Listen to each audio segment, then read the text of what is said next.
In the annals of West African history, few empires command as much fascination and respect as the Kingdom of Dahomey.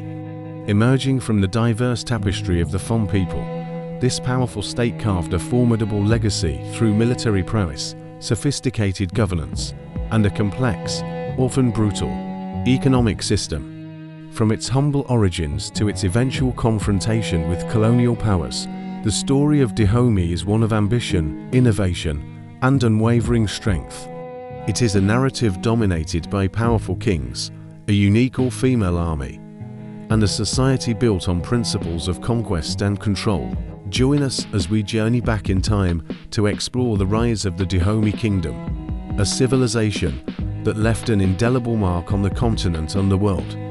The genesis of the Dahomey Kingdom can be traced to the early 17th century on the Dahomey Plateau, located in what is now modern-day Benin.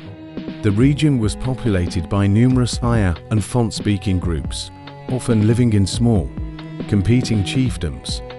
According to oral tradition, the kingdom was founded by a group of Aya people who migrated from the coastal kingdom of Alada. The story centers on three brothers Tayagbanlin, Meiji, and Gangni Hessa who vied for the throne of Alada. After a dispute, Gangni Hessu's group moved northward and settled among the Fon people near Dahomey. His successor, Dakadonu, is often credited with the first major conquests, but it was his nephew, Haugbadia, who truly laid the foundations of the kingdom. Ascending to the throne around 1645, Haugbadia is considered the first true king of Dahomey.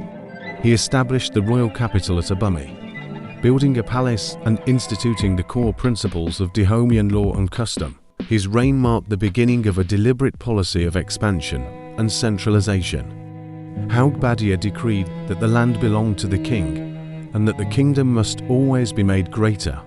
This ethos of perpetual growth through conquest became the driving force behind Dahomey's rise.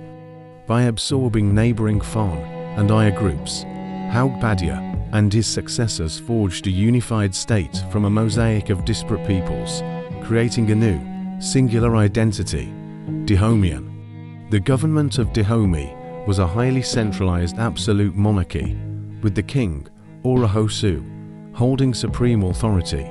He was not merely a political leader, but also the religious head of the state, considered a semi-divine figure. His power was theoretically limitless, encompassing all legislative, judicial, and executive functions. The king ruled from the royal palaces of Dahomey, a sprawling complex that served as the administrative and spiritual heart of the kingdom. Succession was typically patrilineal, passed from father to son, though this often led to intense and violent power struggles among the royal princes upon a king's death. To manage the expanding state, the king was assisted by a sophisticated bureaucracy. The most important official was the Migan, who served as the prime minister, chief magistrate, and commander-in-chief of the army. Another key figure was the Mu, responsible for managing the royal treasury, overseeing taxation, and controlling the lucrative slave trade. The administration also included officials responsible for agriculture, public works, and provincial governance. This hierarchical structure ensured that the king's will was implemented efficiently across the realm, and that resources, particularly tribute and taxes, flowed steadily back to the capital. Dahomeyan society was rigidly hierarchical and organized around the authority of the king. At the apex was the royal family, followed by a class of high-ranking officials and military commanders. Below them were the common people, who were primarily farmers, artisans, and soldiers. At the very bottom of the social ladder were slaves, most of whom were captives of war destined to be sold in the transatlantic slave trade or, in some cases, sacrificed in religious ceremonies. Social mobility was possible, primarily through distinguished service in the military, allowing individuals of humble origins to attain positions of power and influence. A unique feature of Dahomeyan society was the parallel political structure for women. The king's palace housed a large population of royal wives and female officials who mirrored the male administration, The most powerful of these was the Kpojito, or Queen Mother, who was not the king's biological mother, but a chosen female counterpart who reigned alongside him. She had her own staff, commanded immense respect, and played a crucial role in state rituals and political decisions, providing a balance to the king's absolute power. This dual-sex political system was a remarkable aspect of Dahomeyan governance, granting women a degree of authority unparalleled in most contemporary societies. The military was the backbone of the Dahomeyan state and the primary instrument of its expansionist policy. The army was a professional, standing force, highly disciplined and organized. Every year, during the dry season, the king would launch campaigns against neighboring states to capture territory, exact tribute, and, most importantly, acquire captives for the slave trade. Military service was a central aspect of male citizenship, and the army was divided into several units, each with a clear command structure. The soldiers were armed with muskets, swords, and clubs, and their battlefield tactics were known for their ferocity and effectiveness. The most famous and feared component of the Dahomeyan army was its elite corps of all-female soldiers, known to Europeans as the Dahomey Amazons. In the Fon language, they were called the Nonmitan, meaning our mothers, originating as a group of royal bodyguards or elephant hunters in the 18th century.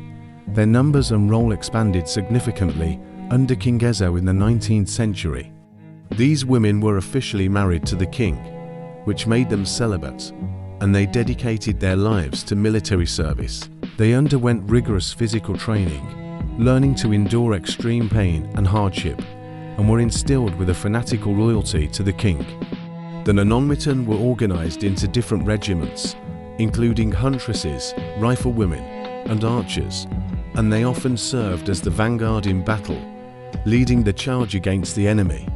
European observers who witnessed them in action were consistently astonished by their skill, bravery, and ruthlessness. They were not merely a ceremonial guard, but a frontline fighting force that played a decisive role in many of Dahomey's most important military victories. Their existence challenged contemporary European notions of gender and warfare, and they became a powerful symbol of the kingdom's unique culture and military might. The Nonmitan represented the ultimate expression of the Dahomeyan ideal of service to the state, embodying a level of discipline and courage that was legendary throughout West Africa. The economy of Dahomey was fundamentally a warfare-welfare state, heavily reliant on conquest. The spoils of war goods, tribute, and, above all, human captives were the primary sources of the kingdom's wealth. Agriculture formed the foundation of the domestic economy, with farmers cultivating yams, maize, and palm oil on land owned by the king. A portion of all agricultural produce was collected as taxes to feed the royal court and the army. However, the external economy and the source of the kingdom's power on the world stage was inextricably linked to the transatlantic slave trade. Beginning in the 18th century, under King Agaja, Dahomey aggressively expanded to the coast to gain direct control over the European trading ports, such as Ouida. By conquering the coastal kingdoms of Alada and Save, Dahomey became a major supplier of enslaved people to European traders. The state established a royal monopoly over the trade, with the Mu overseeing all transactions. The annual military campaigns were timed to provide a steady supply of captives, who were marched to the coast and held in barracoons before being sold for firearms, gunpowder, textiles, and alcohol. This exchange created a vicious cycle. European guns enabled more successful military campaigns, which in turn yielded more captives to be traded for more guns. This deep involvement in the slave trade had a profound and transformative impact on Dahomeyan society. It militarized the state to an unprecedented degree and oriented its entire political and economic structure around the capture and sale of human beings. While the royal court and military elite grew immensely wealthy, the constant warfare took a heavy toll on the population.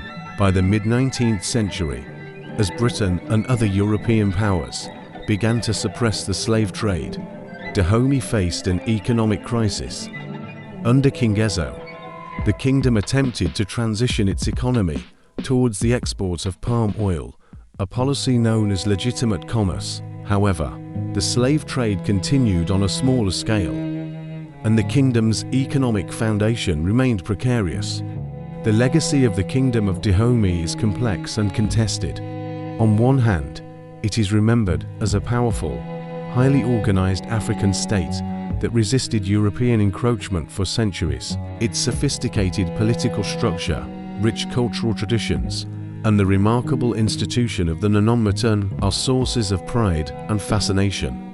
The royal palaces of Dahomey, now a UNESCO World Heritage Site, preserving the material culture of this unique civilization. Dahomey's history stands as a testament to African state building, ingenuity, and military prowess in the pre-colonial era. On the other hand, the kingdom's legacy is forever stained by its central role in the transatlantic slave trade. Dahomey was not just a victim of European demand, but an active and willing partner, building its power and wealth on the brutal enslavement and sale of fellow Africans. The kingdom's annual raids depopulated entire regions and inflicted immense suffering. This dark aspect of its history serves as a painful reminder of the complex and often tragic interactions between African societies and European traders during this period. The rise and eventual fall of Dahomey, which was conquered by the French in 1894, encapsulates a pivotal era in West African history. It is a story of power, ambition, and adaptation, but also one of violence and exploitation. Today, the descendants of the Fon people in Benin continue to honor the memory of the kingdom, its kings, and its warriors, while grappling with the difficult truths of its past.